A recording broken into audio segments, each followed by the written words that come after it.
Salam saudaraku, selamat malam, salam sejahtera, salam di dalam kasihnya Tuhan kita Yesus Kristus. Biarlah bahagia dari surga turun atas kehidupan kita, melawat kehidupan kita lewat pembuka rahasia firman Tuhan.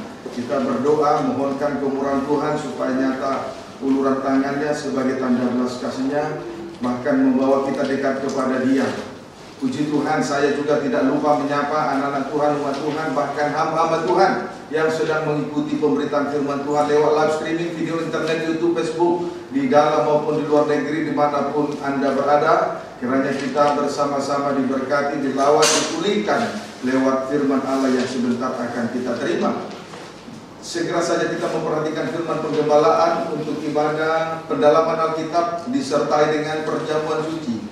Rut pasal yang kedua ayat yang pertama. Silakan. Rut 2 ayat 1. Silakan. Demikian firman Tuhan. Ya. Rut bertemu dengan Boas. Ya. Naomi itu mempunyai seorang sanak dari pihak suaminya. Ya. Seorang yang kaya raya dari kaum Elimelek, namanya Boas. Puji Tuhan. Kemurahan Tuhan yang dialami oleh Rut dengan tanpa disadari. Yang pertama, ya. Yang pertama masuk ke Bethlehem pada permulaan musim menuai jelai. Yang pertama masuk ke Bethlehem pada permulaan musim menuai. Puji Tuhan. Namun kemurahan yang kedua adalah Naomi mempunyai seorang sanak dari pihak suaminya, seorang yang kaya raya dari kaum Elimelek, namanya Boas. Puji Tuhan. Ya, ini kemurahan yang kedua tanpa disadari oleh Rut. Tanpa disadari oleh Rut. Ternyata Naomi mempunyai seorang sanak dari pihak Elimelek, seorang yang kaya raya, namanya Boas. Ini kemurahan yang tidak disadari oleh Rut. Amin, saudaraku. Amin. Puji Tuhan. Namun kemurahan yang tidak disadari terlebih dahulu adalah masuk ke Bethlehem pada permulaan musim menuai jelai. Saya kembali menyampaikan perkara ini sampai nanti betul-betul kita menikmati apa yang Tuhan nyatakan, apa yang telah Tuhan nyatakan pada minggu yang lalu. Saya akan kembali menyampaikannya sampai nanti betul-betul pengalaman Rut ini menjadi pengalaman kita di hari-hari terakhir ini, di hari-hari menjelang kedatangan Tuhan sudah tidak lama lagi. Amin, saudaraku. Kita aminkan itu. Baik, jadi kemurahan yang pertama, Rut masuk ke Bethlehem pada permulaan musim menuai jelai. Langsung saja kita perhatikan Yesaya pasal yang kedua, ayat 9. Yesaya pasal 9. Yesaya 9 ayat 2 sampai 3. Silakan.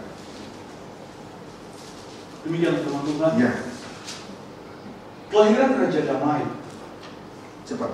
Engkau telah menimbulkan banyak sorak-sorak dan sukacita yang besar. Mereka telah bersukacita di hadapanmu, seperti sukacita di waktu panen, seperti orang bersorak-sorak di waktu membagi-bagi jarahan. Terus. Sebab buk yang menekannya dan gandar yang di atas bahunya, serta tongkat si penindas telah kau patahkan, seperti pada hari kekalahan Midian. Puji Tuhan. Di waktu panen atau musim menuai itu berbicara tentang satu, sorak-sorak atau sukacita yang besar. Dua, kelimpahan. Tiga, pemulihan dan kemenangan serta kelepasan. Di waktu panen atau musim menuai itu berbicara tentang tiga perkara. Satu, sorak-sorak atau sukacita yang besar. Dua, kelimpahan, mengalami kelimpahan. Tiga, pemulihan terjadi dan kemenangan serta kelepasan. Yohanes 4 ayat 34 sampai 35. Yohanes pasal yang keempat ayat 34 sampai dengan ayat 35. Silakan. Demikian firman Tuhan. Ya. Kata Yesus kepada mereka. Kata Yesus kepada mereka, terus, makananku ialah melakukan kehendak Dia yang mengutus aku. makananku ialah melakukan kehendak Dia. Terus, dan menyelesaikan pekerjaannya. Dan menyelesaikan pekerjaannya. Ayat 35. Bukankah kamu mengatakan, Ya. 4 bulan lagi tibalah musim menuai? 4 bulan lagi tiba musim menuai. Terus? Tetapi aku berkata kepadamu, Ya. lihatlah sekelilingmu, Ya. dan pandanglah ladang-ladang yang sudah Ya. menguning dan matang untuk dituai. Siap untuk dituai. Ya. Perhatikan pada ayat 35 terlebih dahulu, pendapat murid-murid. Ya. Pendapat murid-murid, 4 bulan lagi tibalah musim menuai. Pendapat murid-murid, 4 bulan lagi tibalah musim menuai. Tetapi Yesus berkata kepada murid-murid, lihatlah sekelilingmu dan pandanglah ladang-ladang yang sudah menguning dan matang untuk dituai, siap untuk dituai. Ya. Menunjuk bahwa murid-murid akan menuai tanpa menabur. Ya. Menunjukkan bahwa murid-murid akan menuai tanpa menabur. Arti kalimat Yesus, arti kalimat lihatlah sekelilingmu dan pandanglah ladang-ladang yang sudah menguning dan matang untuk dituai, menunjukkan bahwa murid-murid akan menuai tanpa menabur. Menuai tanpa menabur. Puji Tuhan, ini kemurahan. Ini kemurahan yang dialami oleh Ruth dan Naomi. Puji Tuhan, inilah kemurahan yang dialami oleh Ruth dan Naomi, menuai tanpa menabur. Menuai tanpa menabur. Biasanya menabur dulu baru menuai. Tetapi di sini kita melihat menuai tanpa menabur. Itulah yang dialami oleh Ruth dan Naomi pada saat mereka masuk ke Bethlehem, yaitu permulaan musim menuai jelai. Jadi bukan pada pertengahan atau akhir musim menuai jelai, tetapi tetapi permulaan mereka masuk ke Bethlehem, permulaan musim menuai jelai. Ini kemurahan. Menabur tanpa menuai, menuai tanpa menabur, ini kemurahan Tuhan besar kepada Ruth dan Naomi. Amin, saudaraku. Amin. Puji Tuhan. Nah, saudaraku, menuai tanpa menabur, hal ini terkait dengan makanan Yesus. Menuai tanpa menabur terkait dengan makanan Yesus. Ada 2 makanan Yesus. 1, melakukan kehendak Allah. 2, menyelesaikan pekerjaan Allah. Amin. Amin. Ada 2 makanan Yesus, yaitu 1, melakukan kehendak Allah, 2, menyelesaikan pekerjaan Allah. Sekarang kita akan memperhatikan arti rohani dari kedua hal di atas. Kita akan segera memperhatikan arti rohani dari kedua hal di atas. Tentang melakukan kehendak Allah. Tentang melakukan kehendak Allah. Kita perhatikan Yohanes 6 ayat 38. Tentang melakukan kehendak Allah, kita segera tertuju kepada Injil Yohanes 6 ayat 38. Baca. Demikian firman Tuhan. Ya. Roti hidup. Roti hidup. Sebab aku telah turun dari surga. Turun dari surga. Bukan untuk melakukan kehendak. Bukan untuk melakukan kehendak sendiri. Terus. Tetapi untuk melakukan kehendak Dia yang telah mengutus aku. Puji Tuhan. Yesus diutus ke bumi untuk melakukan kehendak Allah, bukan untuk melakukan kehendaknya sendiri. Yesus diutus ke bumi untuk melakukan kehendak Allah Bapa, bukan untuk melakukan kehendaknya sendiri. Sebagaimana seperti kehidupan kita, keluarga besar GPT Betania Serang dan Cilegon diutus ke bumi Provinsi Banten untuk melakukan kehendak Allah Bapa, bukan untuk melakukan kehendak sendiri. Amin, saudaraku. Kita diutus bukan untuk melakukan kehendak sendiri, melainkan untuk melakukan kehendak Allah Bapa. Teramat lebih imam-imam berada di tengah kegiatan roh, di tengah-tengah ibadah dan pelayanan yang dipercayakan oleh Tuhan. Kita mengerjakan ini semua untuk melakukan kehendak Allah Bapa. Kita melayani bukan untuk kehendak sendiri. Dan itu harus kita pahami dengan baik. Amin. Amin. Sekarang ayat 53. Ya, diperhatikan ya. Kita melayani untuk melakukan kehendak Allah. Amin, saudaraku. Kita mengerjakan pekerjaan yang Tuhan percayakan ini untuk melakukan kehendak Allah. Tidak ada lagi di situ berbau dengan kehendak sendiri. Tidak berbau dengan keinginan sendiri. Tidak berbau dengan hal-hal yang tak suci. Kalau ada kehendak sendiri saat melayani Tuhan, pasti di situ ada hal-hal yang tak suci. Paham saudaraku? Puji Tuhan. Paham ya? Amin ya? Puji Tuhan. Diperhatikan semua, sungguh-sungguh. 53. Maka kata Yesus kepada mereka, Ya. Aku berkata kepadamu, Ya. sesungguhnya jikalau kamu tidak makan daging anak manusia Ya. dan minum darahnya, Ya. kamu tidak mempunyai hidup di dalam dirimu. Puji Tuhan. Yesus menyerahkan tubuh dan darahnya. Ya. Sebab tubuh dan darahnya adalah benar-benar makanan. Tubuhnya benar-benar makanan dan darahnya benar-benar minuman. Ya. Yesus menyerahkan tubuh dan darahnya. Sebab tubuhnya benar-benar makanan, sedangkan darahnya benar-benar minuman. Nah, proses untuk menikmati tubuh darah Yesus lewat sengsara salib. Lewat sengsara salib. Amin. Proses untuk menikmati tubuh atau daging dan darah Yesus adalah lewat sengsara salib. Puji Tuhan. Maka ketika kita melakukan kehendak Allah, maka di situ akan mengalami sengsara salib. Di situ kita akan mengalami sengsara salib. Ketika kita mengerjakan pekerjaan Allah, di situ kita akan mengalami banyak sengsara salib. Puji Tuhan. Yesaya 53 ayat 10 sampai 11. Yesaya 53 ayat 10 sampai 11. Yesaya 53 ayat 10 sampai dengan ayat 11. Demikian firman Tuhan. Ya. Tetapi Tuhan berkehendak menemukan Ya. dia dengan kesakitan. Kehendak Bapa kepada dia menemukan dia dengan kesakitan. Nah, ini sengsara salib. Sengsara salib, dengan sengsara salib kehendak Allah terlaksana. Terus Apabila ia menyerahkan dirinya sebagai korban penebus dia salah, menyerahkan dirinya sebagai korban di atas kayu salib supaya kehendak Allah terlaksana.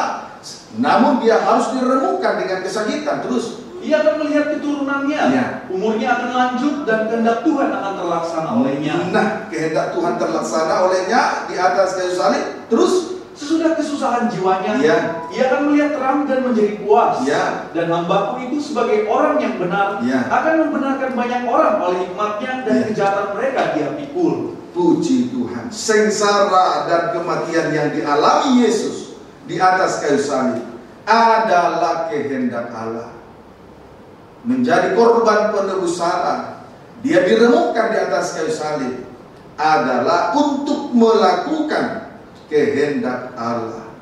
Puji Tuhan. Amin. Amin. Matius lebih rinci tentang melakukan kehendak Allah di dalam Injil Matius pasal 26.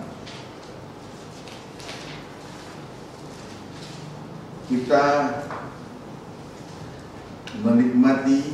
menerima dan menikmati firman Allah dengan segala kerendahan hati, dengan segala kelemah lembutan. Amin, saudara. Amin. Puji Tuhan. Supaya nanti kita dibenarkan oleh hikmat-Nya. Itulah salib. Salib itu hikmat Allah dan kekuatan Allah. Supaya kita nanti dibenarkan oleh hikmat-Nya. Puji Tuhan. Sekarang Matius pasal 26 ayat 42. Demikian firman Tuhan. Ya. Lalu ia pergi untuk kedua kalinya dan Ya. berdoa. Terus Katanya, ya, "Ya Bapakku, ya Bapakku, jika ucapan ini tidak mungkin lalu, tidak mungkin lalu, kecuali apabila aku meminumnya, maka dia harus meminumnya. Terus jadilah kehendak-Mu." iya. Puji Tuhan. Supaya kehendak Allah terlaksana, maka Yesus harus meminum cawan Allah. Supaya kehendak Allah terlaksana, maka Yesus sebagai anak tunggal Bapa harus meminum cawan Allah. Artinya Yesus harus menanggung penderitaan yang tidak harus dia tanggung di atas kayu salib. Dengan demikian kehendak Allah terlaksana olehnya. Puji Tuhan. Pendeknya, Yesus menderita dan mati di atas kayu salib. Dengan demikian terlaksanalah kehendak Allah. Sehingga dengan demikian jadilah kehendak Allah. Puji Tuhan. Sengsara dan pengalaman kematian yang dialami oleh Yesus, tujuannya supaya kehendak Allah terlaksana. Supaya kehendak Allah terlaksana. Amin. Amin. Puji Tuhan. Filipi pasal 2 ayat 8. Filipi pasal 2 ayat 8.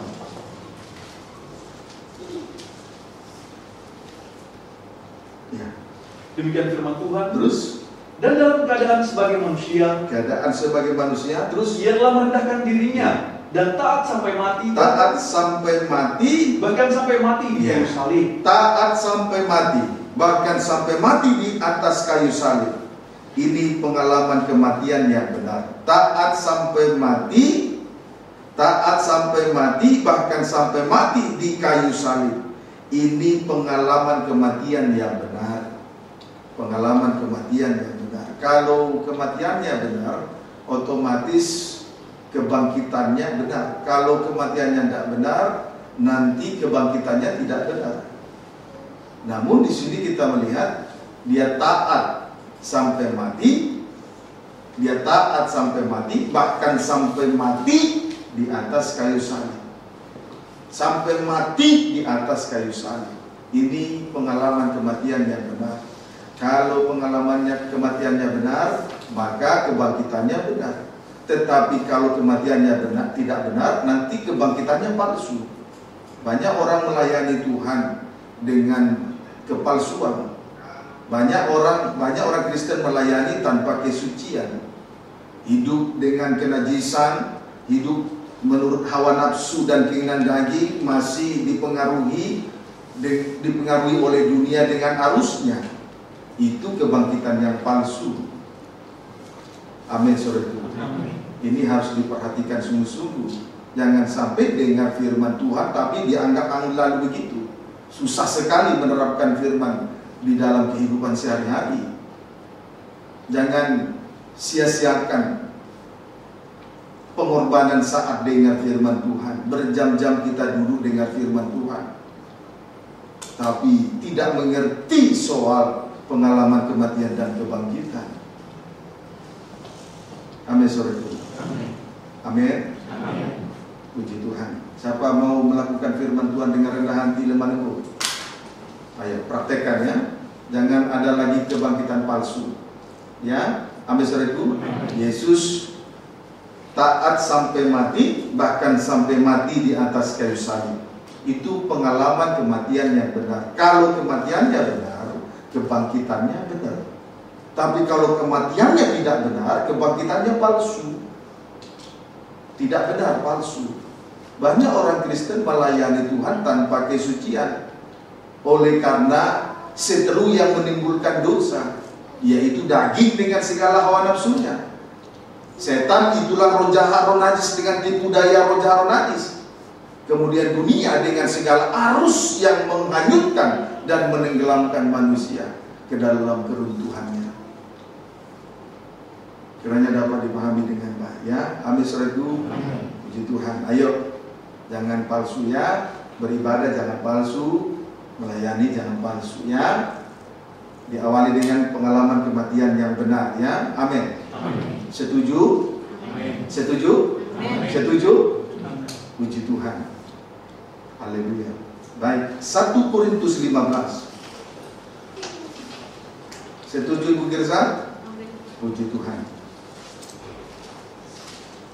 1 Korintus, supaya jangan menjurus kalau berbicara. Jangan menjurus kepada yang najis ya. 1 Korintus 15 ayat 36 sampai 37. Baca. Demikian firman Tuhan. Baca. Kebangkitan tubuh. Ya, kebangkitan tubuh. Ini menuai. Ini berbicara tentang penuaian. Baca. Tetapi mungkin ada orang yang bertanya, ya, bagaimanakah orang mati dibangkitkan? Ya. Dan dengan tubuh apakah mereka akan datang kembali? Ya. 3637 terus. Hai orang bodoh. Hai orang bodoh, jangan bodoh lagi ya. Jangan melayani dengan kebangkitan palsu ya. Amin, saudaraku. Jangan bodoh ya. Amin. Hai orang bodoh, artinya jangan bodoh. Siapa yang bodoh? Melayani dengan kebangkitan palsu, beribadah dengan kebangkitan palsu, melayani dengan kebangkitan palsu. Berarti pengalaman kematiannya tidak benar, belum selesai. Belum selesai, pengalaman kematian belum selesai. Mungkin kakinya sudah mati, tapi kakinya belum, dan lain sebagainya. Terus, apa yang engkau sendiri taburkan Ya. tidak akan tumbuh dan hidup kalau ia tidak mati dahulu. Apalagi menuai, itu tidak mungkin, sesuatu yang mustahil. Terus, Dan yang kau taburkan bukanlah tubuh tanaman yang akan tumbuh, iya, tetapi biji yang tidak berkulit, Iya. umpamanya biji gandum atau biji lain. puji Tuhan. Haleluya. Yesus adalah biji gandum yang sudah mati. Pendeknya begitu ya. Amin saudaraku. Amin. Yesus adalah biji gandum yang sudah mati, menunjuk benih yang ditaburkan. Menunjuk benih yang ditaburkan. Sebab itu jangan bodoh. Siapa yang bodoh? Melayani dengan kepalsuan. Kenapa terjadi kepalsuan? Karena kematiannya palsu, tidak benar. Amin saudaraku.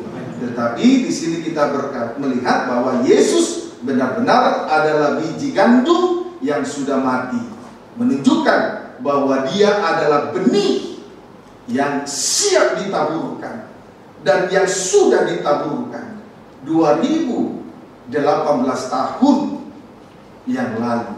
Dialah benih yang siap dan yang sudah ditaburkan 2018 tahun yang lalu.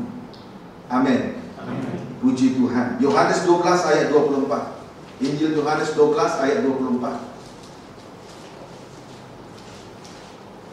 Injil Yohanes 12 ayat 24. Demikian firman Tuhan. Ya. Aku berkata kepadamu, Ya. sesungguhnya jikalau biji gandum tidak jatuh ke dalam tanah dan Ya. mati, Kalau tidak mati, ia tetap satu biji saja. ya, tidak ada kebangkitan. Terus, Tetapi jika ia mati, Ya. ia akan menghasilkan banyak buah. puji Tuhan. Haleluya. Jikalau biji gandum tidak jatuh ke dalam tanah dan mati, ia tetap satu biji saja. Tidak ada kebangkitan tanpa pengalaman kematian. Amin. Tidak ada kebangkitan yang benar tanpa pengalaman kematian yang benar. Itulah biji gandum yang tidak jatuh ke dalam tanah dan mati, ia tetap satu biji saja. Artinya tidak ada kebangkitan tanpa pengalaman, tidak ada kebangkitan yang benar tanpa pengalaman kematian yang benar. Kalau kematiannya benar, kebangkitannya benar. Amin saudaraku. Tetapi jika biji gandum sudah mati, sebaliknya jika biji gandum sudah mati atau sudah menjadi benih dan menjadi benih yang ditaburkan, ia akan menghasilkan banyak buah. Ia akan menghasilkan banyak buah. Puji Tuhan. Amin saudaraku. Menghasilkan banyak buah sama dengan akan menuai. Ada yang dituai. Itulah kebangkitan. Kalau tidak menghasilkan buah, kapan menuai? Amin saudaraku. Kalau tidak menghasilkan buah, apa yang mau dituai? Puji Tuhan.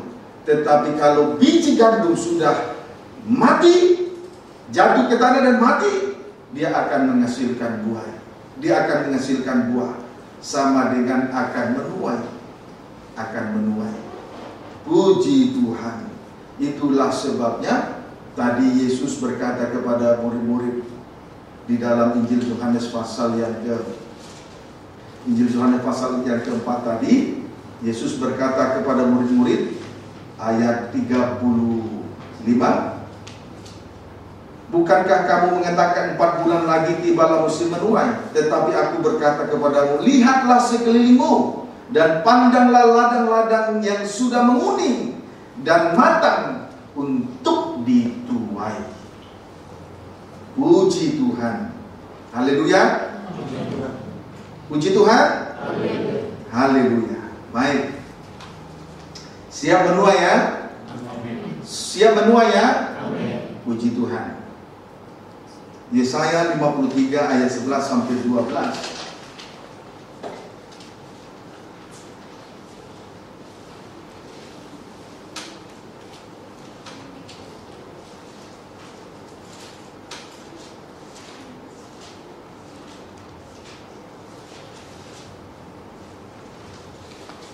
Yesaya 53, enak ya.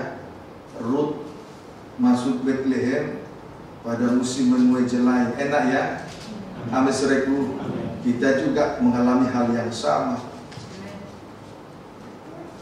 Puji Tuhan. Haleluya. Yesaya 53 ayat 11 sampai 12 baca. Demikian firman Tuhan. Ya. Sesudah kesusahan jiwanya, terus ia akan melihat terang dan menjadi puas. Terus, dan hambaku itu sebagai orang yang benar, akan membenarkan banyak orang oleh hikmatnya. Terus, dan kejahatan mereka dia pikul. Terus 12. Sebab itu aku akan membagikan kepadanya orang-orang besar sebagai rampasan. Dan Terus, dia akan memperoleh orang-orang kuat sebagai jarahan. Terus, yaitu sebagai ganti karena ia telah menyerahkan nyawanya ke dalam maut. Dan karena dia terhitung di antara pemberontak. Karena dia telah melakukan kehendak Allah Bapa di atas kayu salib. Terus, sekalipun ia menanggung dosa banyak orang dan berdoa untuk pemberontak-pemberontak. Puji Tuhan. Haleluya. Nah, membenarkan banyak orang. Perhatikan kalimat membenarkan banyak orang oleh hikmatnya. Inilah buah yang dihasilkan, atau yang disebut tuaian di akhir zaman. Membenarkan banyak orang dengan hikmatnya. Inilah buah yang dihasilkan, atau tuaian di akhir zaman. Antara lain, strip pertama, orang-orang besar sebagai rampasan.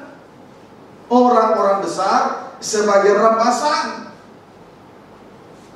Kita butuh orang-orang besar, yaitu berjiwa besar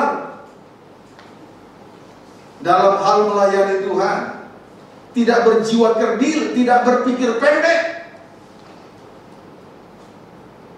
tapi berpikir panjang, tidak berpikir kerdil.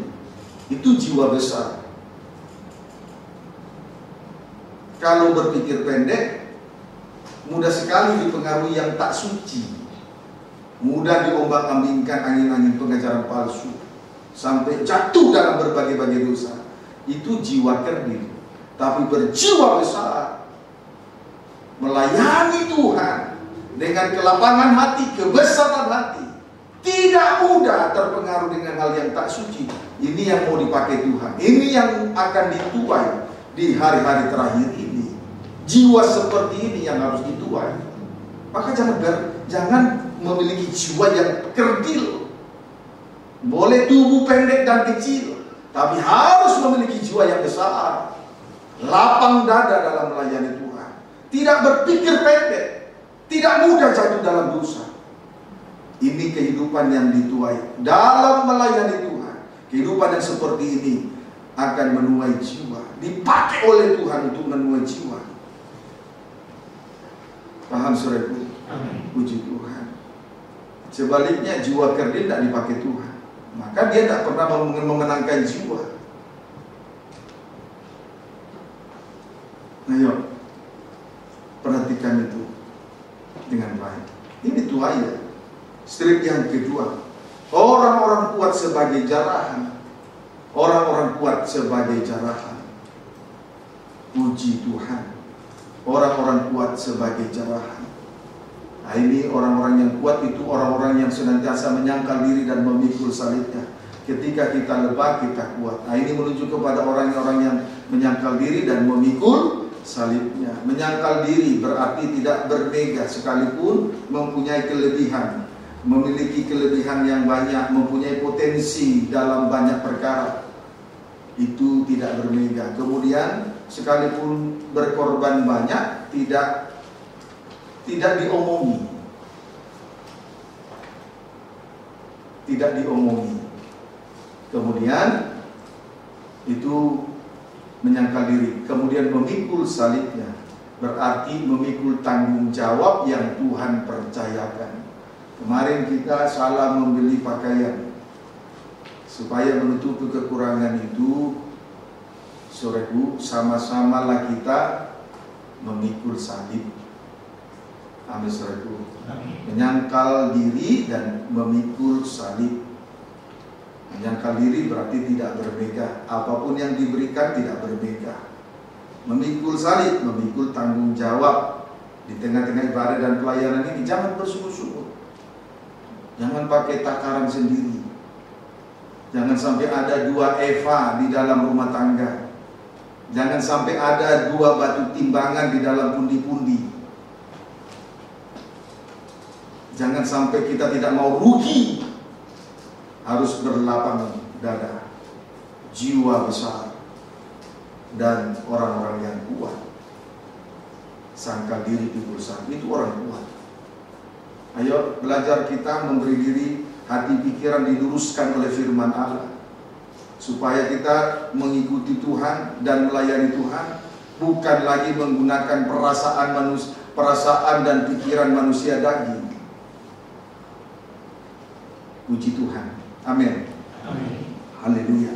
Yohanes 6, Injil Yohanes pasal 6. Injil Yohanes pasal 6 ayat 39 sampai 40. Perhatikan baik-baik.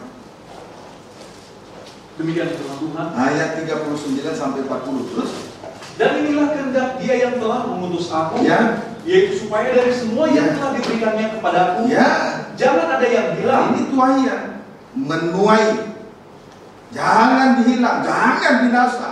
Terus, tetapi supaya kubangkitkan pada akhir zaman. oh, haleluya. 40. Tuhan baik ya, Tuhan baik ya. Amin. Puji Tuhan. Ayat 40. Sebab inilah kehendak Bapakku, Ya, yaitu supaya setiap orang yang melihat anak dan yang percaya kepadanya, ya, benih yang sudah ditaburkan terus beroleh hidup yang kekal. ya, Dan supaya aku membangkitkannya pada akhir zaman. puji Tuhan. Ya. Yesus telah melakukan kehendak Allah. Tujuannya supaya jangan ada yang terhilang, melainkan dibangkitkan pada akhir zaman, yaitu memperoleh hidup kekal. Inilah tuayan. Tuayan berarti memperoleh hidup yang kekal. Puji Tuhan. Bukankah Tuhan itu baik? Amin. Walaupun saat firman disampaikan ada nasihat, ada didikan, memang sakit, tapi supaya kita nanti memperoleh tuayan. Yesus diutus untuk melakukan kehendak Allah Bapa. Tujuannya supaya jangan ada yang terhilang satupun dari antara kita, keluarga GPT Betania secara khusus. Jangan sampai ada yang terhilang satupun dari antara kita, dari keluarga besar GPT Betania, melainkan supaya kita dibangkitkan pada akhir zaman, memperoleh hidup kekal. Inilah tuayan besar di akhir zaman. Tuayan itu bukan saat menabur, tuayan itu di akhir zaman. Amin. Syarat untuk menuai, syarat untuk menuai, dan hal-hal yang penting untuk tidak dilupakan saat supaya terjadi tuayan, ya, Ibu Panggabean. Perhatikan Yohanes 6 ayat 41. Maka bersungut-sungutlah orang Yahudi tentang Dia. Kalau membagi bagian supaya tertutupi kesalahan kemarin, tidak usah bersungut-sungut. Amin. Dalam memikul tanggung jawab bersama-sama, tidak usah bersungut-sungut. Terus baca lagi. Karena Ia telah mengatakan, Ya. Akulah roti yang telah turun dari surga. Puji Tuhan. Jangan bersungut-sungut saat makan daging Yesus dan minum darah Yesus. Artinya jangan bersungut-sungut saat memikul, saat sangkal diri dan memikul salibnya. Tadi sangkal diri berarti tidak bermega sekalipun banyak pengorbanan. Memikul salib berarti memikul tanggung jawab yang Tuhan percayakan bersama-sama, bergandengan tangan. Jangan bersungut-sungut. Itu hal yang penting supaya terjadi penuaian di akhir zaman nanti. Kalau sekarang saja bersungut-sungut, kapan menuai?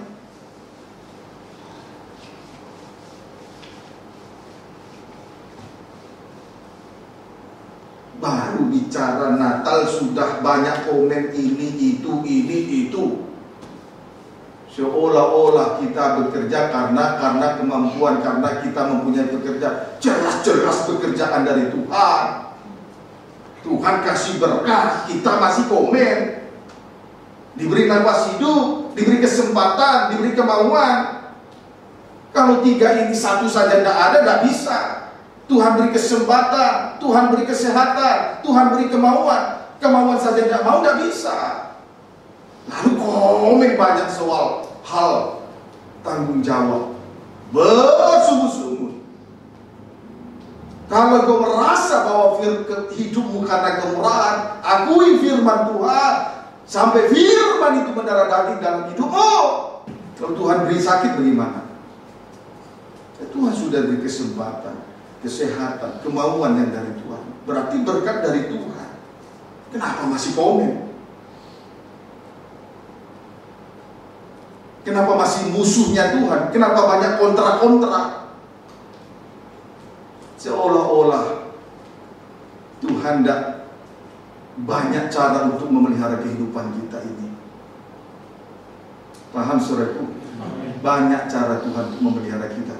Tidak sekerdil pemikiran kita manusia ini.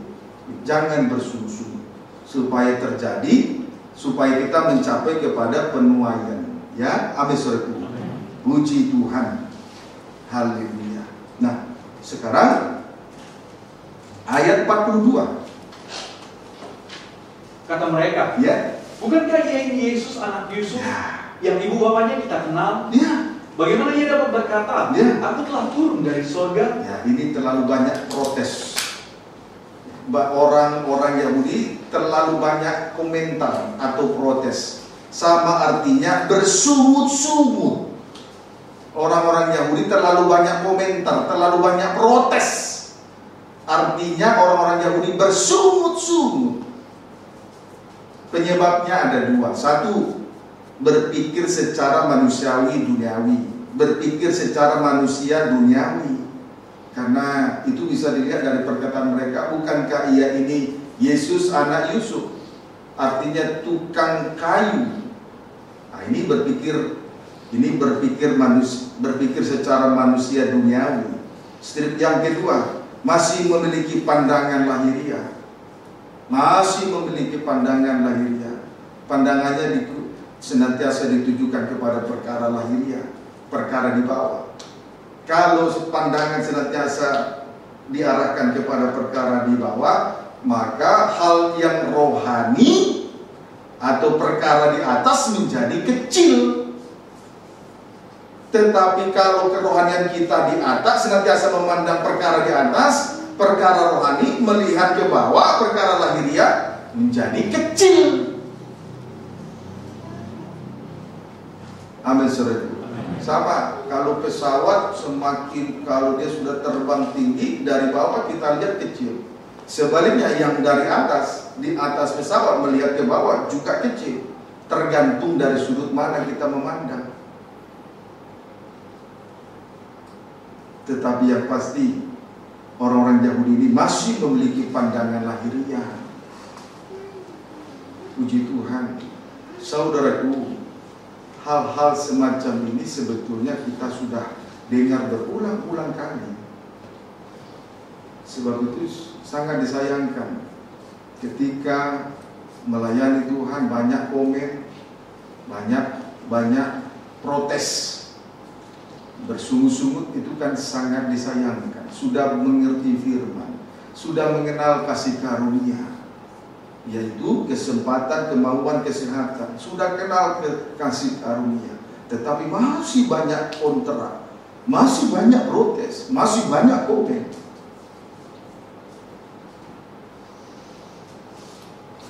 Ayo, mari kita disadarkan. Amin. Puji Tuhan. Haleluya. Sebab itu, perhatikan dulu ke sini. Setelah dengar firman, sesudah ibadah, lanjutkan firman itu.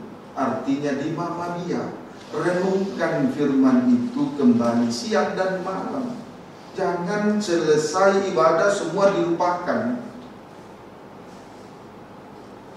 Saya tahu persis ada beberapa di antara kita dengan mudahnya melupakan firman Tuhan yang didengar sampai tidak berbekas dalam kehidupan. Saya tahu persis, tidak perlu saya tunjuk. Ada ada yang setengah melupakan, ada yang betul-betul melupakan sekali.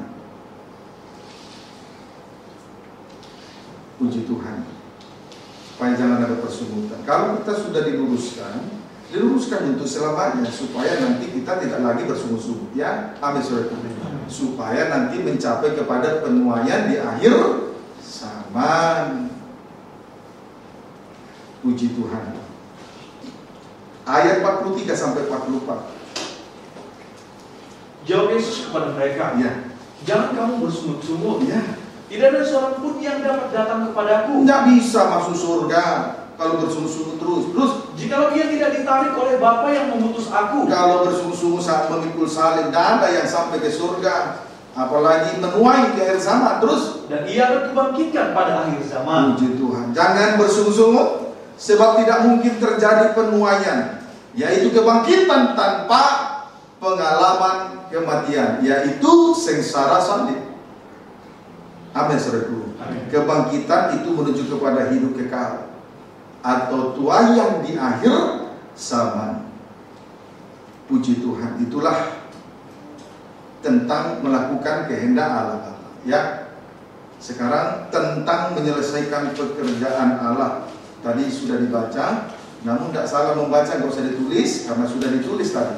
Yohanes pasal 4 ayat 34, baca kembali. Demikian firman Tuhan. Ya. Kata Yesus kepada mereka, makananku ialah mengutus, diulangi, makananku ialah melakukan kehendak Dia yang mengutus aku dan menyelesaikan pekerjaannya. Tentang menyelesaikan pekerjaan Allah.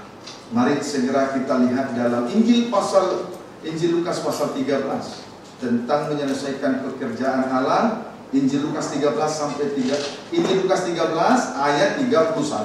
Baca. Demikian firman Tuhan. Ya.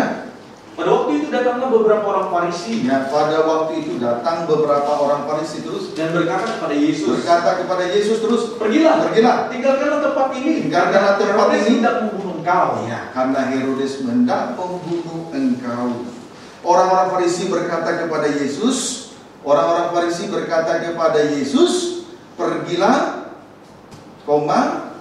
tinggalkanlah tempat ini, karena Herodes hendak membunuh engkau. Titik. Puji Tuhan. Sekarang ayat 32.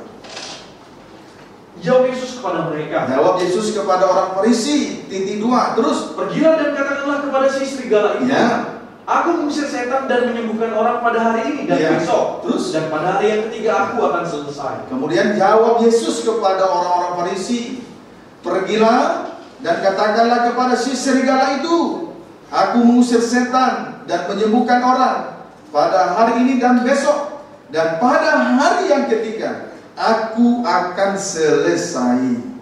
Aku akan selesai. Artinya Yesus tidak akan mati tanpa menyelesaikan pekerjaannya.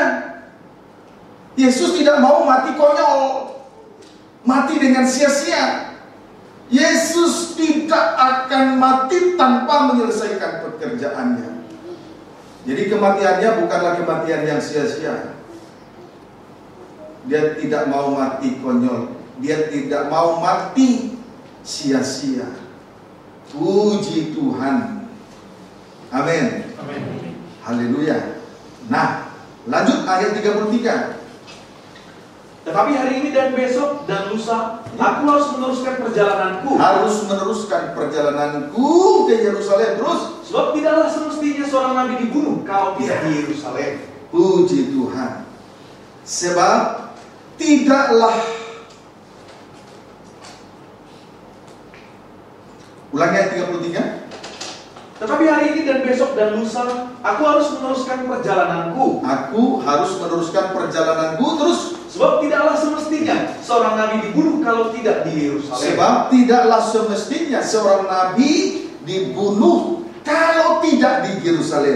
Sebab tidaklah semestinya seorang nabi dibunuh kalau tidak di Yerusalem. Puji Tuhan. Saat ini lewat ibadah pelayanan yang Tuhan percayakan ini, Tuhan sedang menunggangi kehidupan kita untuk selanjutnya dibawa masuk ke dalam Yerusalem. supaya kita boleh menikmati penuaian dan merasakan damai sejahtera yang kekal di dalam kerajaan yang kekal. Tetapi saya tidak pungkiri, saat kita ditunggangi lewat ibadah pelayanan ini, saat kita memikul salib, ditunggangi ibadah dan pelayanan ini, memang sakit bagi daging. Tapi itu harus kita alami. Ibadah pelayanan ini harus jalan terus. Kita harus pikul terus sampai benar-benar berada di Yerusalem. Amin, saudaraku. Itu jauh lebih baik daripada kita ditunggangi oleh perempuan kekejian. Jauh lebih baik Tuhan menunggangi kita lewat ibadah dan pelayanan ini. Memang kita harus memikul salib, dan salib harus terus dipikul sampai kita dibawa masuk Yerusalem. Memang sakit bagi daging, saya tidak pungkiri itu, tapi itu harus. Amin. Itu harus. Sebab itu tidaklah semestinya seorang nabi dibunuh kalau tidak di Yerusalem. Puji Tuhan.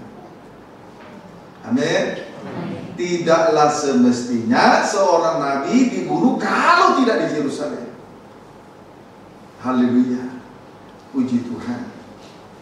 Itu sudah dikatakan sebelumnya sebanyak 4 kali kepada murid-murid di dalam Injil Matius pasal 16. Yang pertama di ayat 21. Yesus harus pergi ke Yerusalem menanggung banyak penderitaan dari pihak tua-tua, imam kepala, ahli Taurat, lalu dibunuh dan dibangkitkan pada hari yang ketiga. Jadi dia harus pergi ke Yerusalem. Puji Tuhan. Haleluya. Sekarang ayat 34. Yerusalem, Yerusalem, Ya. Engkau yang membunuh nabi-nabi, Iya. dan melempari dengan batu orang yang diutus kepadamu. Ini berbicara tentang hukum Taurat. Terus Berkali-kali aku rindu mengumpulkan anak-anakmu. nah, ini kerinduan Tuhan supaya kita menjadi satu. Kerinduan Tuhan kita supaya menjadi satu, tidak terpisah-pisah oleh si serigala tadi, binatang buas. Terus Sama seperti induk ayam mengumpulkan anak-anaknya di bawah sayapnya. ya, Tetapi kamu tidak mau. tidak mau. Haleluya. Perhatikan, Yerusalem, Yerusalem, engkau telah membunuh nabi-nabi dan melempari dengan batu-batu orang-orang yang diutus kepadamu.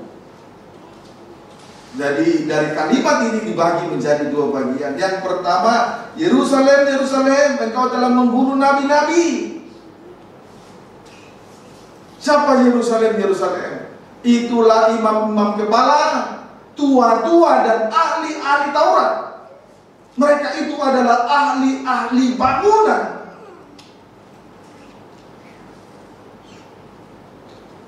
Mereka itu adalah ahli bangunan, ahli dalam membangun rumah Tuhan.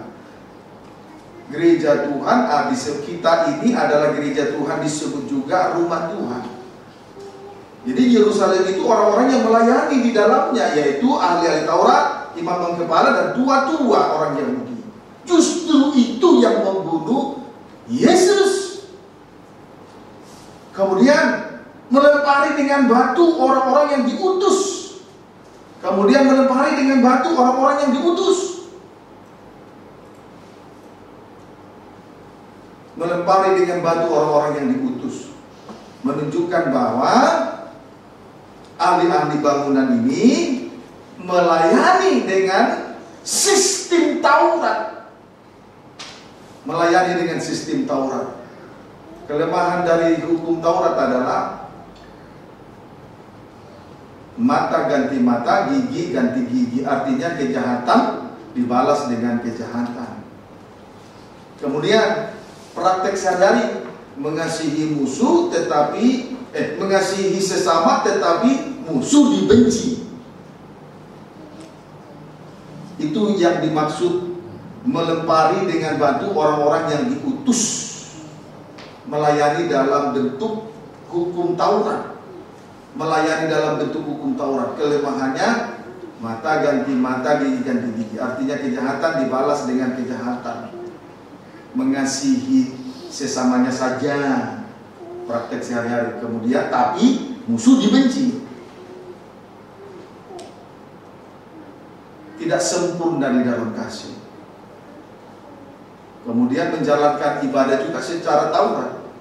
Mulut memuliakan Tuhan, tetapi hatinya jauh dari Tuhan. Mulutnya memuji Tuhan, tapi hatinya jauh dari Tuhan. Setiap firman yang disampaikan ditolak. Dia tidak mau dibentuk.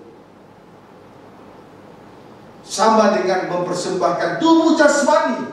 Di dalam rumah Tuhan ada tubuh jasmani, tetapi manusia batinnya tidak dipersembahkan kepada Tuhan. Nah, itu ibadah Taurat. Dapat dipahami saudaraku? Puji Tuhan.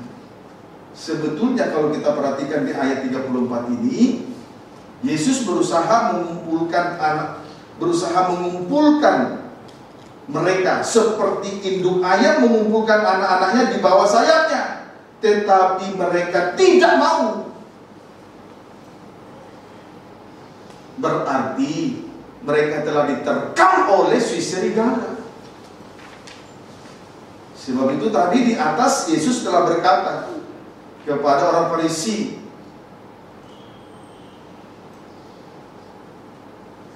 Yesus berkata kepada orang Farisi, pergilah dan katakanlah kepada si serigala itu. Si serigala itu, itulah Herodes. Apa pekerjaan serigala? Menerkam dan mencerai-beraikan kawanan domba. Itu sebabnya sebetulnya Yesus berusaha mengumpulkan seperti induk ayam mengumpulkan anak-anaknya di bawah sayapnya, tetapi mereka tidak mau. Mereka menolak. Tanda bahwa mereka telah diterkam oleh binatang buas, si serigala. Amin, saudaraku. Puji Tuhan. Jadi sangat disayangkan kehidupan yang seperti ini, beribadah, melayani, tetapi tidak tergembala, rohaninya tidak tergembala. Itu menunjukkan bahwa dia sudah sedang diterkam oleh si serigala, oleh binatang buas. Paham saudaraku? Puji Tuhan. Haleluya. Nah, sekarang kita boleh memperhatikan Injil Matius pasal yang ke-16.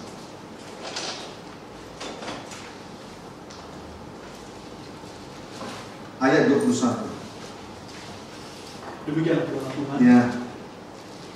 Sejak waktu itu, Yesus mulai menyatakan kepada murid-muridnya bahwa ia harus pergi ke Yerusalem dan menanggung banyak penderitaan. Dia harus mati di Yerusalem. Terus dia tidak mau mati konyol, tidak mau mati dengan sia-sia. Terus dari pihak tua-tua, imam-imam kepala dan ahli-ahli Taurat, lalu dibunuh dan dibangkitkan pada hari ketiga. Puji Tuhan. Saudaraku, Yerusalem itu menuju kepada ahli-ahli bangunan, yaitu imam-imam kepala,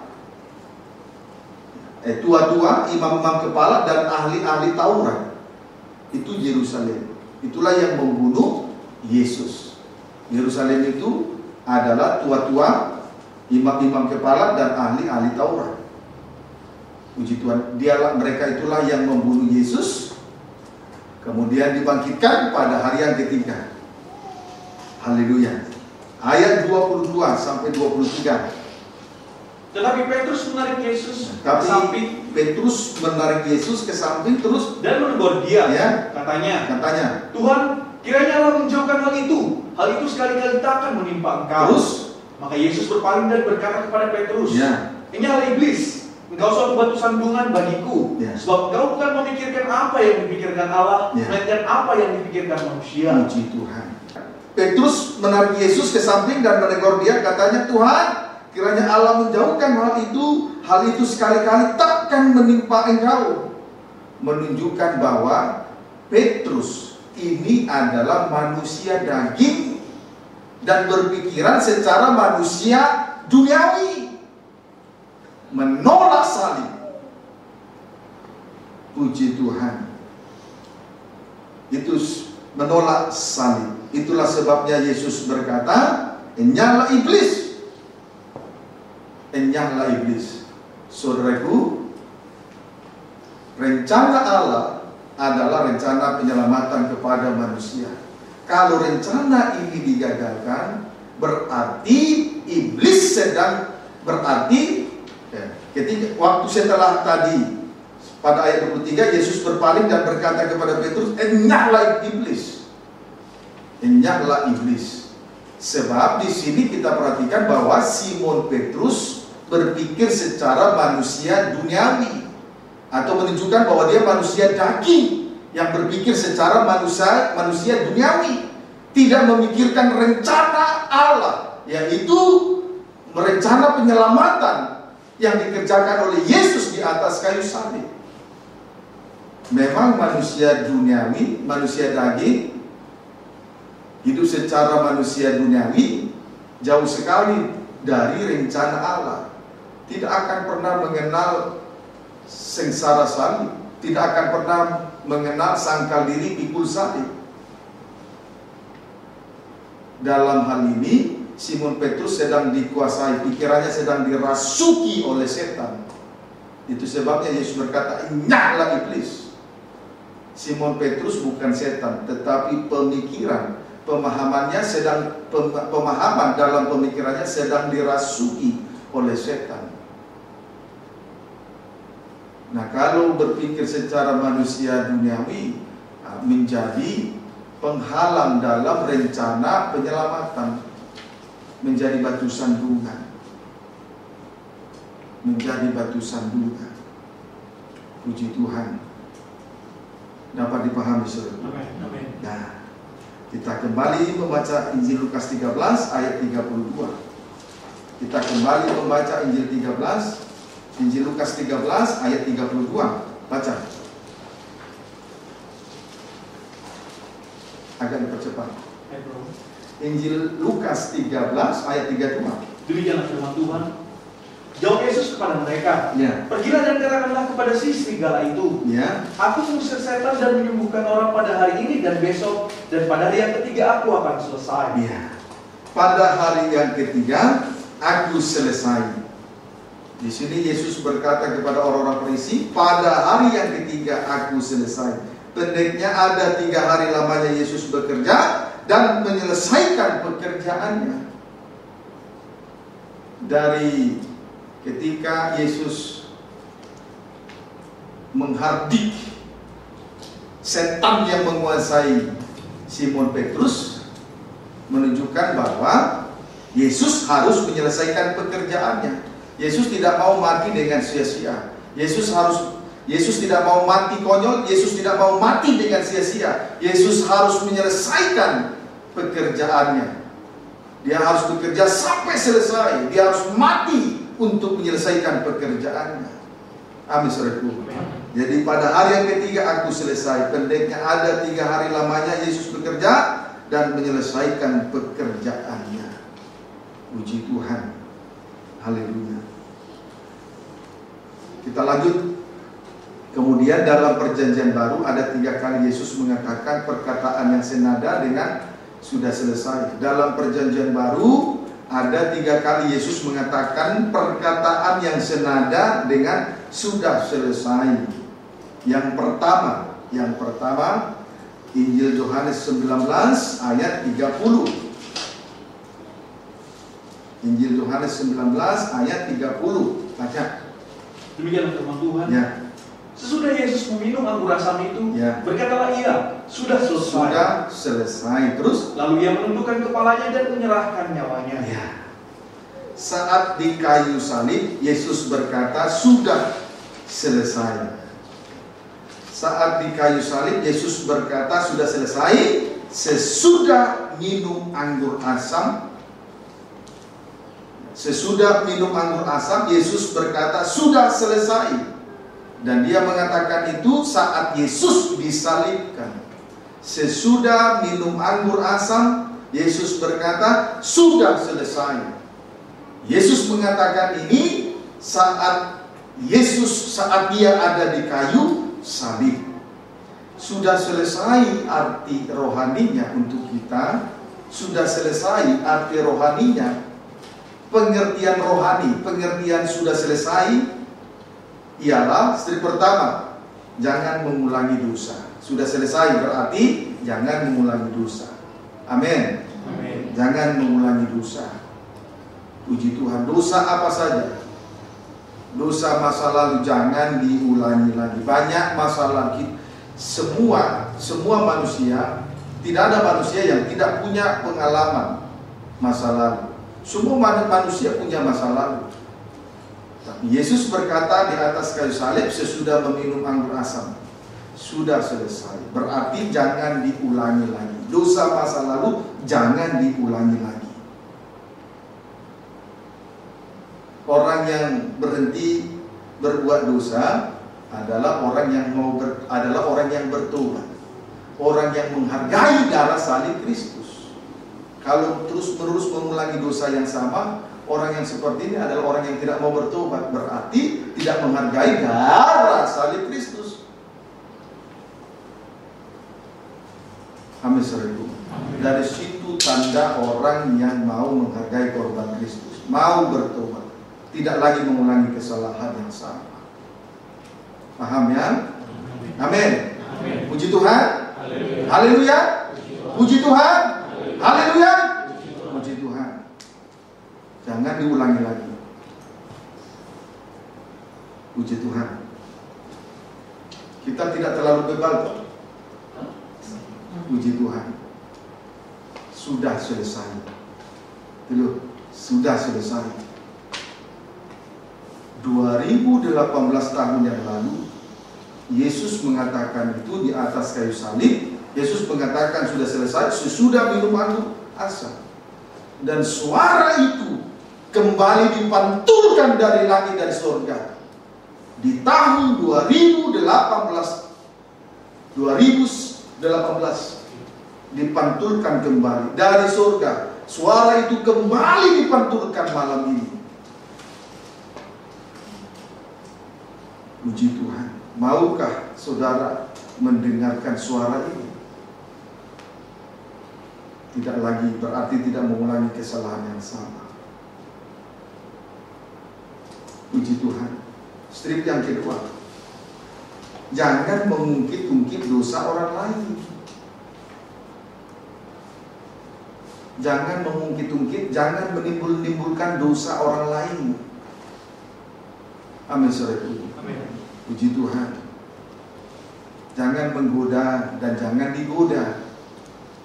Jangan menggoda, jangan memberi diri digoda. Itu sama dengan jangan mengungkit-ungkit kesalahan orang lain. Paham saudara? Sudah selesai. Sudah selesai. Berarti titik. Jangan dilanjutkan lagi. Jangan ulangi dosa yang sama. Jangan ungkit-ungkit kesalahan orang lain. Sudah selesai. Ya? Amin saudaraku. Setuju sudah selesai? Puji Tuhan. Haleluya. Anggur asam itu menunjuk kepada dosa dan masa lalu. Dosa dan masa lalu. Yesus mengatakan sudah selesai sesudah ia minum anggur asam. Anggur asam menunjuk kepada dosa dan masa lalu. Puji Tuhan. Yang kedua, tadi 3 kali Yesus mengatakan perkataan yang senada dengan sudah selesai. Yang kedua, Wahyu 16 ayat 17. Wahyu 16 ayat 17.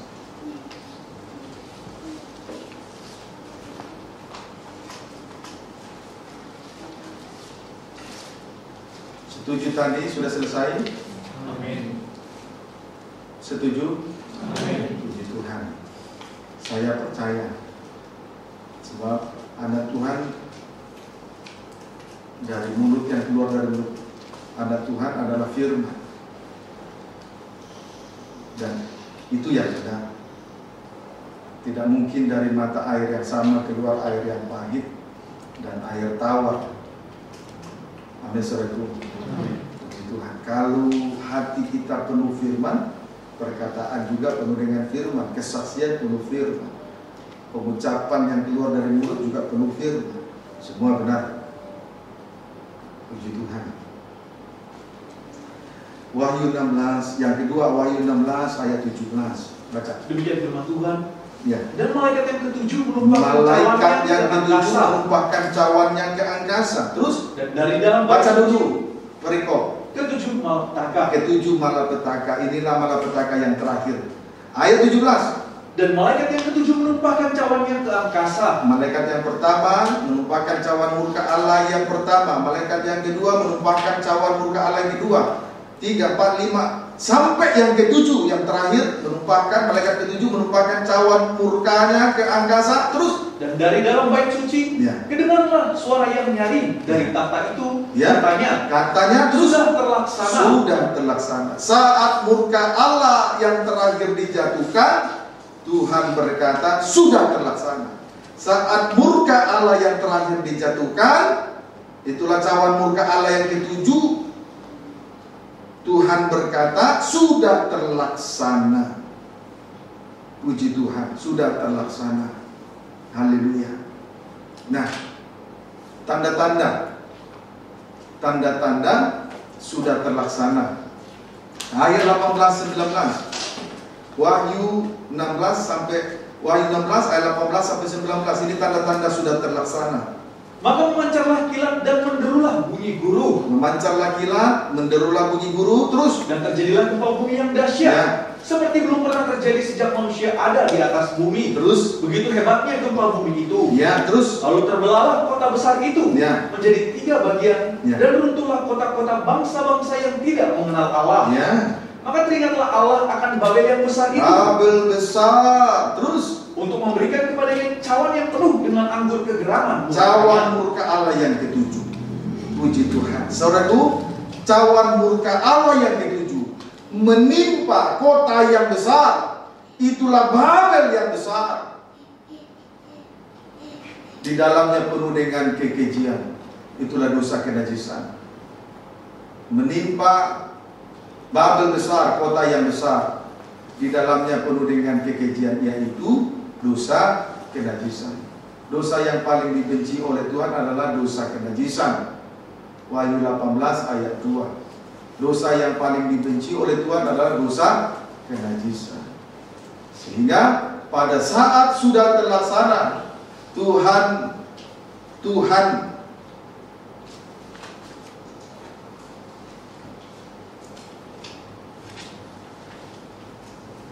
menghancurkan kota Babel, kota yang besar itu.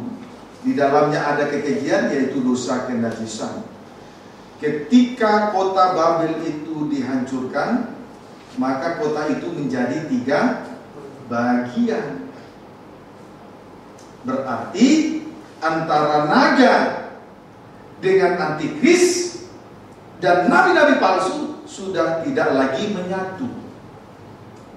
Kalau tidak lagi tiga hal ini, 3 oknum setan ini tidak menyatu, maka terpisah-pisahlah kekuatan mereka. Tidak ada, pendeknya, tidak ada lagi kekuatan untuk mengalahkan anak-anak Tuhan, orang-orang kudus.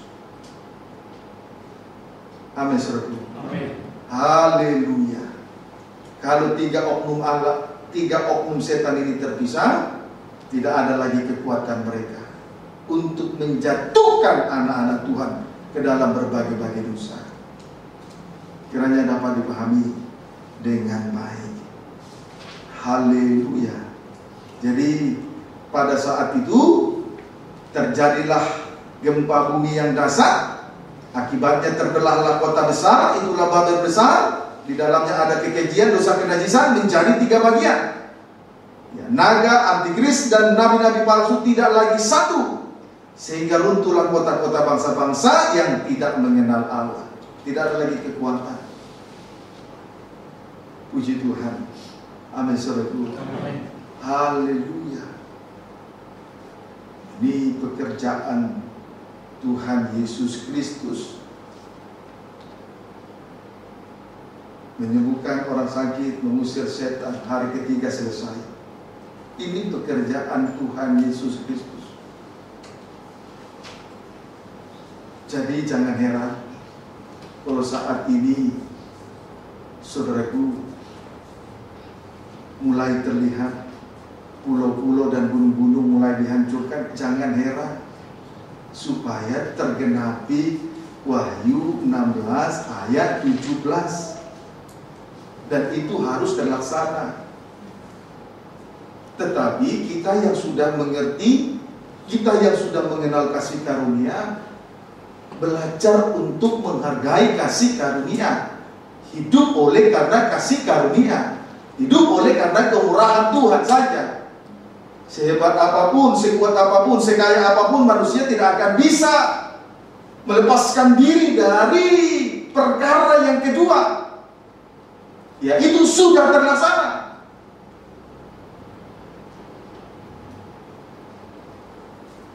Amin, saudaraku. Puji Tuhan. Seharusnya kita bersyukur kasih karunia, rahmat dan kasih karunia limpah atas kehidupan kita. Dan jangan merasa sayang terhadap keinginan daging dan dosa karena kejahatan, kenajisan. Jangan merasa sayang. Tapi ayo, pandanglah jauh ke depan.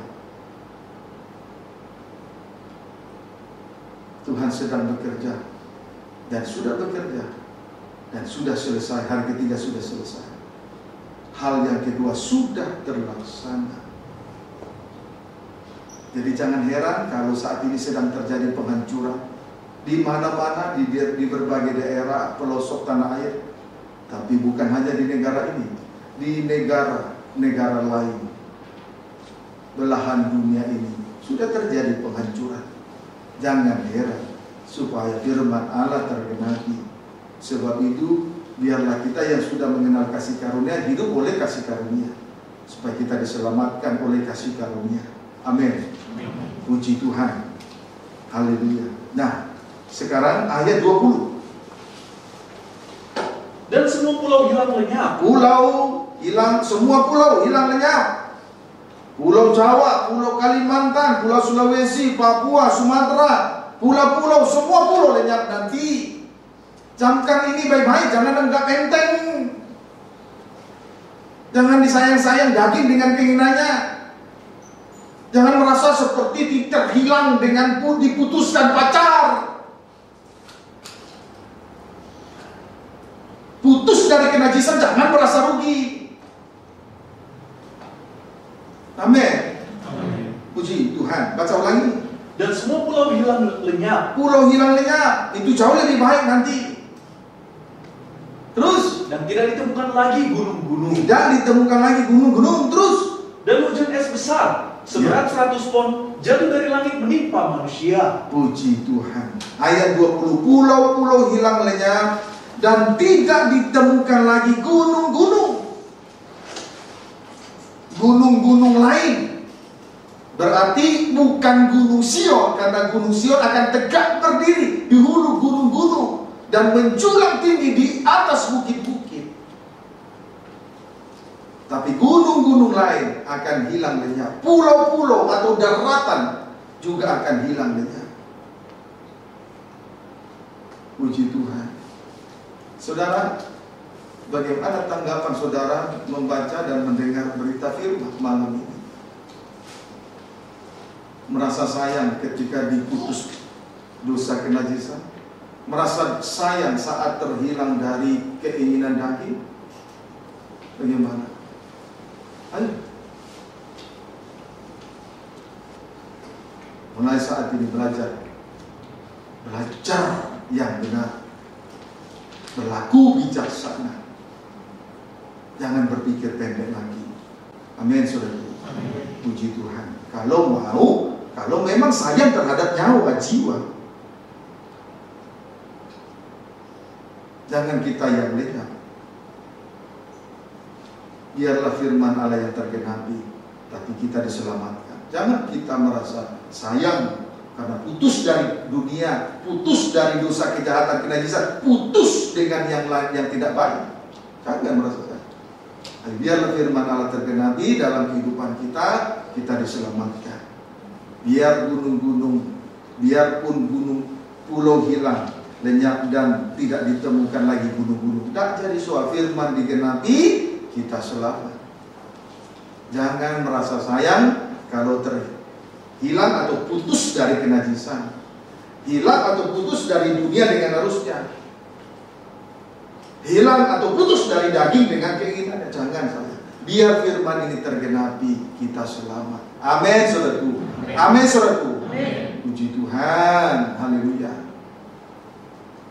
Ayat 21. Dan hujan es besar seberat 100 pon jatuh dari langit menimpa manusia. Ya. Dan manusia menghujat Allah karena malapetaka hujan es itu, sebab malapetaka itu sangat dahsyat. Ya. Dan hujan es besar seberat 100 pon atau 50 kg jatuh dari langit menimpa manusia. Ini malapetaka semacam ini siapa yang buat? Tidak ada. Amin, saudaraku. Puji Tuhan. Ayo berpikirlah dengan bijak. Jangan lagi merasa sayang ketika putus dan hilang dari hal-hal yang tidak baik. Sayanglah terhadap jiwa. Izinkan firman ini tergenapi. Pulau hilang lenyap, tidak ditemukan lagi gunung-gunung. Izinkanlah firman ini tergenapi, kita selamat. Amin, saudaraku. Siapa yang bisa menahan hujan es 100 pon atau 50 kg menimpa manusia? Siapa yang kuat? Oleh sebab itu kita patut bersyukur. Hari pertama menyembuhkan, hari kedua mengusir setan, hari ketiga selesai. Nah, itu yang patut kita syukuri. Puji Tuhan. Amin, saudaraku. Haleluya. Kemudian yang ketiga, yang senada dengan sudah selesai, yang ketiga Wahyu 21 ayat 6. Wahyu 21 ayat yang ke-6. Demikian firman Tuhan. Ya. Langit yang baru dan bumi yang baru. Langit yang baru, bumi yang baru. Terus firman-Nya lagi kepadaku. Ya.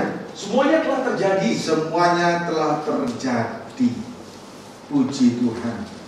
Saat Yerusalem baru ditampilkan, pada saat itu Tuhan berkata, saat Yerusalem baru ditampilkan, pada saat itulah Tuhan berkata, titik 2, semuanya telah terjadi. Semuanya telah terjadi. Puji Tuhan. Pertanyaannya, apa yang telah terjadi? Pertanyaannya, apa yang telah terjadi? Ayat 4-5. Dan Ia akan menghapus segala air mata dari mata mereka. Nah, Ia akan menghapus segala air mata dari mata mereka. Terus. Dan maut tidak akan ada lagi. Maut tidak ada lagi. Tidak akan ada lagi perkabungan. Tidak ada perkabungan. Atau ratap tangis. Tidak ada ratap tangis. Atau duka cita. Tidak ada duka cita. Dan segala sesuatu yang lama itu telah berlalu. Yang lama berlalu. Ayat 5. Ia yang duduk di atas tahta itu berkata, Ya. Lihatlah, aku menjadikan segala sesuatu baru. Lihatlah, aku menjadikan segala sesuatu baru. Terus. Dan firman-Nya, Ya. tuliskanlah, karena segala perkataan ini adalah tepat dan benar. Puji Tuhan. Tadi pertanyaannya, apa yang telah terjadi? Tuhan berkata, aku menjadikan segala sesuatu baru. Yang lama sudah berlalu. Tuhan sudah menghapus air mata. Tuhan sudah menjadikan segala sesuatu baru. Yang lama sudah berlalu. Lihat ayat 2. Lihat ayat 2. Terus. Dan aku melihat, boleh baca ayat 1-2. lalu aku melihat langit yang baru, Langit yang baru, bumi yang baru. Terus. Sebab langit yang pertama Sesudah langit yang pertama dan bumi yang pertama dihancurkan tadi, sudah berlalu. Terus. dan laut tidak ada lagi. Setelah yang pertama sudah berlalu, ayat 2. Dan aku melihat kota yang kudus. Ya, kota yang kudus, Yerusalem yang baru, turun dari sorga, dari sorga. dari Allah, Ya. yang berhias bagaikan pengantin perempuan yang berdandan untuk suaminya. Tuhan. Tadi apa yang telah terjadi? Tuhan berkata, aku menjadikan segala sesuatu yang baru, yaitu Yerusalem yang baru. yang turun dari surga, dari Allah, yang berhias bagaikan pengantin perempuan yang berdandan untuk suaminya. Tampillah Yerusalem yang baru. Itulah pengantin perempuan mempelai anak domba. Sesudah langit yang pertama dan bumi yang pertama berlalu, tampillah Yerusalem baru. Itulah pengantin perempuan mempelai anak domba. Inilah yang senada dengan sudah selesai. Yang ketiga yang senada dengan kata sudah selesai. Semuanya telah terjadi. Puji Tuhan. Amin, saudaraku. Semuanya telah terjadi. Apa yang telah terjadi? Sesudah langit yang pertama, bumi yang pertama, bahkan laut sudah berlalu, tampillah Yerusalem yang baru. Pengantin perempuan mempelai anak domba. Ini sasaran akhir dari ibadah pelayanan kita di atas muka bumi ini. Bukan berkat-berkat jasmani dan mukjizat-mukjizat perkara lahiriah yang hebat-hebat secara lahiriah, bukan. Puji Tuhan, bersyukur pada Tuhan. Amin, saudaraku. Nah, tandanya Yerusalem baru ditampilkan. Tandanya, step pertama, Tuhan menghapus air mata. Tandanya segala sesuatu baru, tandanya Tuhan menghapus air mata. Strip yang kedua, maut tidak ada lagi. Strip yang ketiga, perkabungan tidak ada lagi. Strip yang keempat, ratap tangis tidak ada lagi. Strip yang kelima, duka cita tidak ada lagi. Strip yang keenam, segala sesuatu yang lama telah berlalu. Puji Tuhan. Haleluya. Kesimpulannya, Tuhan Yesus Kristus bekerja menyelesaikan 3 perkara tadi. 1, menebus orang berdosa dengan darah yang mahal. Amin, saudaraku. 2, suatu kehidupan yang baru atau kelahiran yang baru. 3, menjadi mempelai perempuan Tuhan. Menjadi mempelai perempuan Tuhan. Ayat 7, Wahyu 12, Wahyu 21 ayat 7. Barang siapa menang, ia akan memperoleh semuanya ini. Terus, dan aku akan menjadi Allahnya dan dia akan menjadi anakku. Pada ayat 7 ini, kalimat pada ayat 7 ini yang pertama yang kita perhatikan, kalimat pertama, barang siapa menang. Ini berbicara tentang manusia.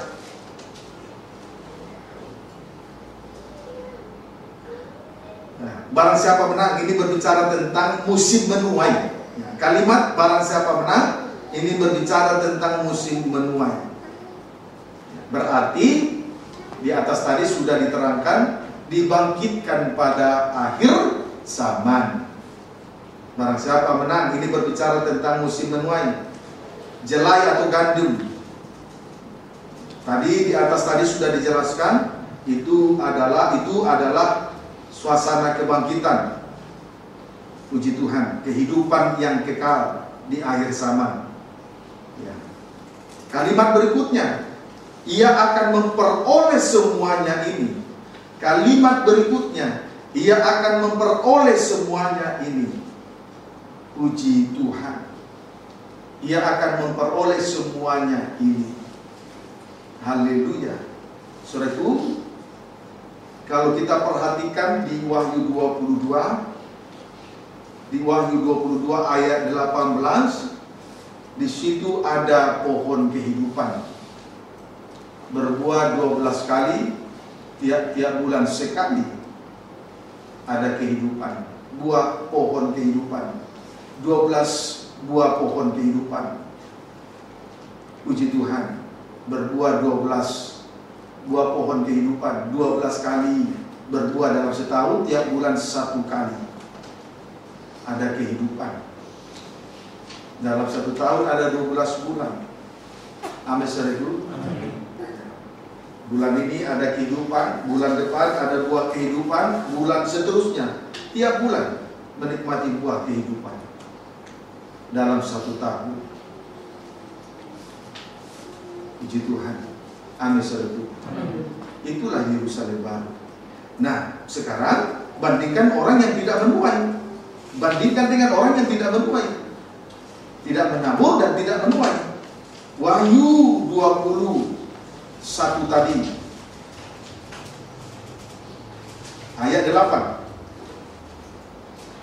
Tetapi orang-orang penakut, orang-orang yang tidak percaya, orang-orang keji, orang-orang pembunuh, orang-orang sundal, tukang-tukang sihir, penyembah berhala, dan semua pendusta, mereka akan mendapat bagian mereka di dalam lautan yang menyala-nyala oleh api dan belerang. Inilah kematian yang kedua. Puji Tuhan.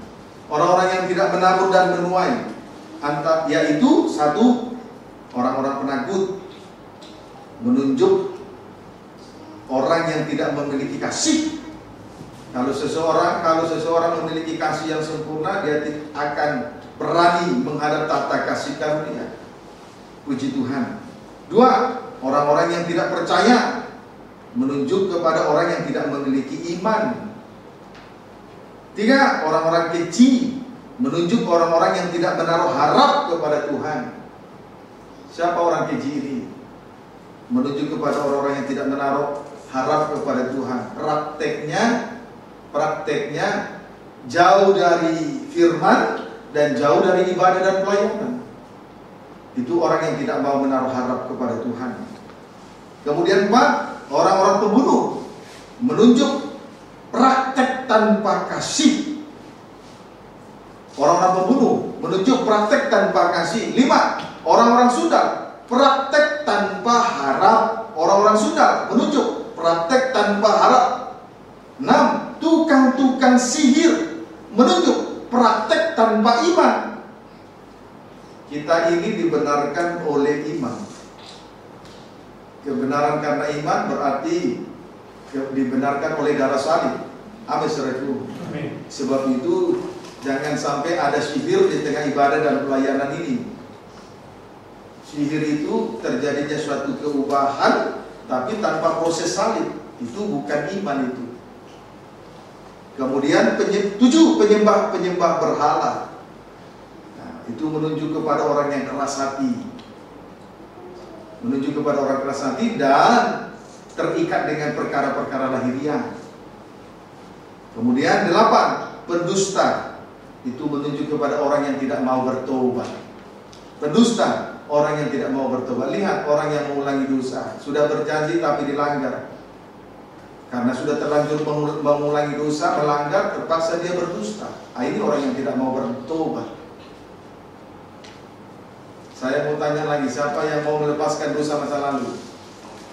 Berjanjilah kepada Tuhan, jangan berdusta. Kalau dilanggar dusta, pasti orang itu tidak mau bertobat karena ingin mengulangi dosa yang sama. Puji Tuhan. Pendusta itu menuju kepada orang yang tidak mau bertobat. Puji Tuhan. Jadi kalau sebaliknya, kalau orang itu tidak berdusta, orang ini sudah pasti bertobat. Orang seperti itu pasti sudah bertobat. Bertobatlah setiap hari. Amin saudara. Ya. Nah, mereka yang digolongkan dalam 8 perkara tadi akan mendapat bagian di dalam lautan yang menyala-nyala oleh api dan belerang. Itulah yang disebut kematian yang kedua. Puji Tuhan. Haleluya. Injil Yohanes pasal 4 ayat 36. Injil Yohanes pasal 4 ayat 36. Tuhan baik kepada kita. Amin. Tuhan baik. Puji Tuhan. Tuhan baik. Tuhan sayang. Tuhan tidak mau biarkan milik kepunyaannya binasa. Tuhan tidak mau milik kepunyaannya terhilang satu pun. Tuhan tidak mau. Kiranya dapat dipahami dengan baik. Nama saudara. Puji Tuhan. Tuhan mau kita menuai di akhir zaman. dibangkitkan pada akhir zaman. Itu penuaian di akhir zaman, dibangkitkan pada akhir zaman, penuaian di akhir zaman. Yohanes 4 ayat 36. Demikian firman Tuhan. Ya. Sekarang juga penuai telah menerima upahnya. Ya, penuai menerima upahnya terus. Dan ia mengumpulkan buah untuk hidup yang kekal. Ya. Sehingga penabur dan penuai sama-sama bersukacita. Penuai dan penabur bersama-sama bersukacita di dalam kerajaan yang kekal. Penabur itulah pribadi Yesus Kristus. Dialah gandum yang sudah mati, benih yang ditaburkan. Sedangkan penuai itulah kehidupan yang akan dibangkitkan di akhir zaman, yaitu menuai untuk hidup yang kekal. Puji Tuhan. Saudaraku, kita ada di tengah ibadah, itu tuayan.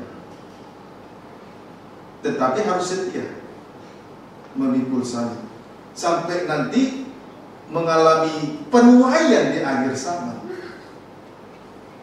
Seperti Ruth dan Naomi, mereka memasuki Bethlehem pada musim menuai jelai. Di awal musim menuai jelai, awal sampai nanti berakhir musim menuai, Ruth tetap menuai jelai di ladang Boas. Maka harus setia. Kita beribadah itu menuai. Ibadah ini seharga dengan darah salib. Kalau tidak ada darah salib, tidak ada ibadah. Dan kita tidak mungkin dijadikan anak sulung. Hak kesulungan dari anak sulung ibadah. Kenapa ada ibadah? Karena Yesus telah mati di atas kayu salib. Karena darah anak domba. Jadi ibadah ini seharga dengan darah, setetes darah Yesus. Jadi kita menuai karena Yesus sudah menabur. Kita menuai dari apa yang tidak kita tabur. Tapi harus setia. Seperti Ruth. Dia masuk Bethlehem pada awal musim menuai. Sampai akhir selesai musim menuai. Harus setia. Yang beribadah setia. Yang melayani setia kepada Tuhan. Amin, saudaraku. Sampai kita memperoleh hidup yang kekal. Puji Tuhan. Ayat terakhir, ayat 37. Sebab dalam hal ini benarlah peribahasa, yang seorang menabur dan yang lain menuai. Yang seorang menabur dan yang lain menuai. Kita sudah menuai sebab Yesus telah menabur. Tuhan Yesus memberkati kita semua.